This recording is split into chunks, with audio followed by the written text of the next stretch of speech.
میوانێکم دەبێت بەڕێز ئامر جابری بەڕێوەبەری ڕاگەاندنی کەشناسی عێراق کە ڕاستەوخۆ لەگەڵم دەبێت. بەڕێز ئامرم کاتتان باش، سواز بۆی کامادەن لەگەڵمان. بەرزبوونەوەی پلەکانی گەرما لە عێراق من باسم کرد، وتم ڕۆژانی سێشەمە، چوارشەمە، پێنجشەمە. ئایا لە کۆتایی هەفتەدا ئەم بەرزبوونەوەی کۆتایی دێت یاخود بەردەوامی دەبێت؟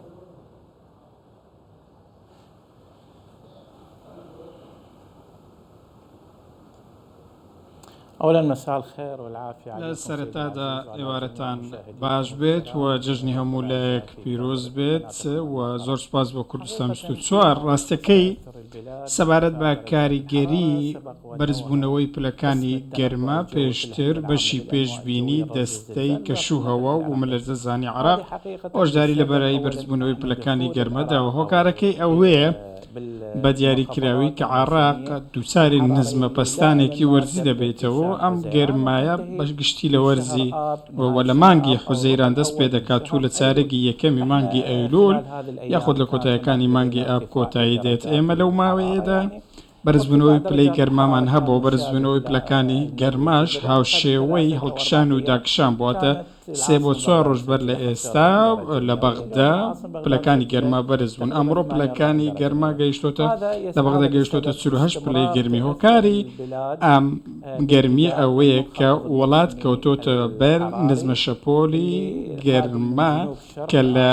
باشووری ڕۆژهەڵاتی ئاسیاوە هاتووە و دەبێتە هۆی بەرزبوونەوەی پلەکانی گەرما بە گوێرەی ئەو راپۆرتەی کە دوێنێ لە بەشی پێشبینیەکانی دەستەی کەشوهەوا و بوومەلەرزەزانیەوە دەرچووە. ئەمڕۆ ئێستا پارێزگای کەربەلا و ناسریە و سەماوەمان هەیە، لەوێ پلەکانی گەرما گەیشتۆتە 50 پلە. ئەم نزمە شەپۆلە ئەم گەرمای بەردەوام دەبێت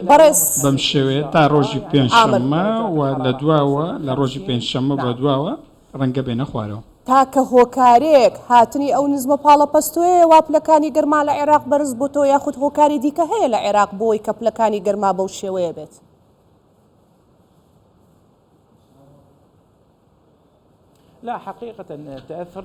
ڕاستیەکەی ئێمە بەرزبوونەوەی واتە پلەکانی گەرما کە تاکو پێنجشەممە بەردەوام دەبێت لەوێەوە پلەکانی گەرما دەگەنە 50 بۆ 51 پلە و زۆربەی ئەو ناوچانی کاریگەر دەبن بەم نزمە پەستانە ناوچەکانی باشووری عێراق و هەندێک ناوچەی ناوەڕاستی عێراقن ڕەنگە ڕۆژەکانی چوارشەمە و پێنجشەممە پلەکانی گەرما لە بەغدا بگەنە 50. هۆکارەکەی ئەوەیە کە ئەم نزمە پەستانە وەرزیە زیاتر قوڵ دەبێت و ئەم نزمە پەستە ناوچەکانی با بڵین ڕۆژهەڵاتی ئاسیاوە هاتووە و هۆکاری بەرزبوونەوەی پلەکانی گەرما هۆکاری سەرەکی هەندێک جارێکی دیکەش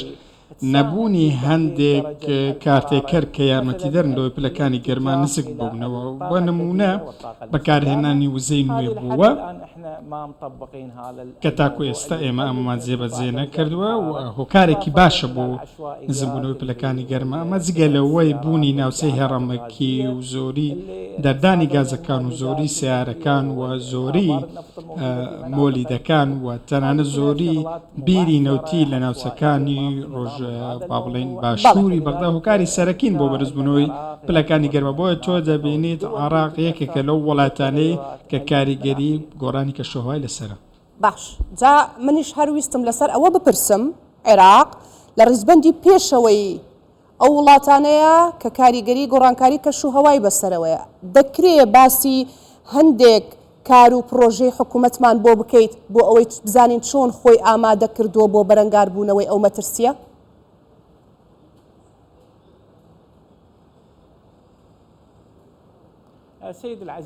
بابەتەکە بەم شێوەیە ئێمە پێشتر ئاماژەمان بەوە کردووە لە زیاتر لە چاوپێککەوتنێک لەگەڵ بەڕێز محەممەد شیع سوودانی حکوومەتی عێراقی بەوەی کە عێراق یەکێکە لەو وڵاتانەی کە لاوازە و کاریگەری گۆڕانی کەشوهەوای زۆر بە گەورەی بەسەرەوە دیارە. راپۆرتە نێودەوڵەتیەکان ئاماژە بەوە دەکەن کە بەسرا بەرزترین پلەی گەرمای تۆمار کردو، هەرچەندە ئێمە 3 پارێزگای دیکەشمان هەیە پلەی گەرمایان گەیشتوتە 50، بەڵام راپۆرتەکان ئاماژە بە بەسرا دەکە ساڵی پار لە تەمۆز لە پارێزگای بەسرەوە خۆت هەندێک پارێزگای دیکە یاخۆت بەغدا و هەندێک پارێزگای و 14 پارێزگای ئێمەوەتە لە عێراق لە مانگی تەموز لە پلەکانی گەرمیان گەیشتووەتە 52 پلەی گەرمی کەواتە بەرنامەی حکوومەت ئێمە پێشتر ئاماژەمان پێکرد و پێمان گوتون کە پێویستە هەندێک دامەزراوەی حکومی ڕێکاری پێویست بگرنەبن بە تایبەتی لەوانەی پەیوەستن بە دۆسیە مەترسیدارەکان وەکو دۆسیە ئاو کە یەکێکە لە دۆسیە هەرە مەترسیدارەکان دیاردەی بە بیابانبوون و وشکە ساڵی تەنانەت لە سیمپۆزیەم و کۆنفرانسە نێودەوڵەتیەکانیشدا هەمویان ئاماژەیان بە بەرزبوونەوەی پلەکانی گەرما لە عێراق کردووە بۆی کە پێویستە عێراق ڕوو لە وزەی نوێ بۆ وزەی سەوز بکات بەڵام ئەوەی کە لە واقعدا هەیە بەڕاستی ئێمە نابینین گۆڕانکارێکی ئۆتۆ کرابێت لە گەڕانەوەی با بڵێن پشتێنی سەوز و کشت و کاڵی ناوچەکان و ڕووکردن بەرە و وزەی جێگرەوە و کەمکردنەوەی دەردانی گازی ئەوەی لە مۆریدەکانەوە دەردەچێ بە تایبەتی کارگەهڕەمیەکان بۆ کەمکردنەوەی هەندێک لە دەردانی ئۆتۆمبیلەکان ئەمانە هەمویان بەهێزکردن و دەتوانن یارمەتی دەربن کەواتە بەڕێز ئامر بەپێی پێشبینیەکانی ئێوە بەم دۆخەی ئێستاوە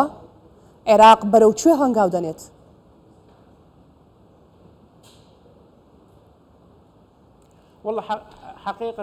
ڕاستیەکەی ئەگەر بێت و بارودۆخەکە بەم شێوە بەردەوام بێت ئێمە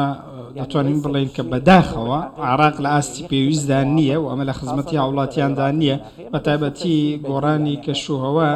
جێگرەوەیەکی نییە خۆی دەبوایە ساڵ بۆ ساڵ بەرەو پێشچوون و هەنگاونانە بێت بەرەو چارەسەر بەڵام تاکو ئێستا هیچ هەنگاوەیەکی باشترمان نەناوە هەمان بە بیابان بوون هەمان دەردانی گازی و هەمان گۆڕانی کەشوهەوا هەمان ئەو هەڵسەنگاندنەی کە لە ڕێکخراوە نێودەوڵەتیەکانەوە سەبارەت بە عێراق دەردەچێتوە دەگوترێت وەک هەمیشە عێراق کاریگەری گەورەی گۆڕانی کەشوهەوای لەسەرکەواتە کێشەیەک هەیە کێشەیەک لە لیژنەکاندا هەیە کە ئەم دۆسیە بەڕێوە دەبن بۆیە ئێمە لە هەوڵداین ئێمە لەگەڵ بەڕێز سەرۆکوەزیرنی عێراق محەممەد شیع سوودانی وەزارەتەکان ئاراستە دەکات بەڵام ئێمە پێویستمان بە هەڵسەنگاندنێکی ڕاستەقینەیە چونکە ئەم بابەتە بەرزبوونەوەی پلەکانی گەرما کاریگەری لەسەر تەندروستی ژینگە ئابووری کاریگەر لەسەر دەیانشت هەیە بابەتەکە تەنیا بەرزبوونەوەی پلەکانی گەرما